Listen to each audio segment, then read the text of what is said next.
కేంద్ర సర్కారుపై విమర్శలు చేయడం కాంగ్రెస్ బీఆర్ఎస్ నేతలకు ఫ్యాషన్ అయిపోయిందని కేంద్ర సహాయ మంత్రి బండి సంజయ్ మండిపడ్డారు. తెలంగాణ అభివృద్ధికి కేంద్ర ప్రభుత్వం అన్ని విధాలా సహకరిస్తోందన్నారు.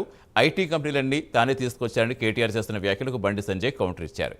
కేటీఆర్ చూసి కంపెనీలు పెట్టుబడులు పెట్టడానికి రావని, విదేశీ కంపెనీలు ఎప్పుడైనా కేంద్రంలోని బలమైన ప్రభుత్వాన్ని దేశ నాయకత్వం చూస్తే పెట్టుబడులు పెట్టేందుకు వస్తాయని తెలిపారు. బీఆర్ఎస్ ప్రభుత్వం 6 లక్షల కోట్ల అప్పులు చేస్తే ప్రస్తుత కాంగ్రెస్ పాలనలో ఆ అప్పుల భారం ఏకంగా 8 లక్షల కోట్లకు చేరిందన్నారు. ప్రభుత్వం ఇలా గతంలో ముఖ్యమంత్రి కేసీఆర్ కోరుకుంటాడు.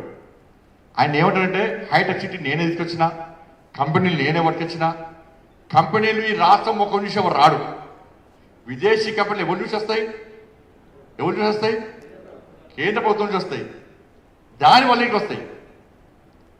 నువ్వు తీసుకొచ్చినావు, అసలు ఇక్కడ ఫ్యాక్టరీ ఇక్కడ పెట్టాలంటే దానికి అప్రూవల్ ఎవరు ఇవ్వాలి? కేంద్ర ప్రభుత్వం ఇవ్వాలి. నేనే చేస్తాను. ఏమి ఇవ్వాలి? కేంద్ర ప్రభుత్వం ఏమి అని అంటారు. అసలు రాష్ట్ర ప్రభుత్వానికి ఏమి సహకరిస్తారు గత ప్రభుత్వం?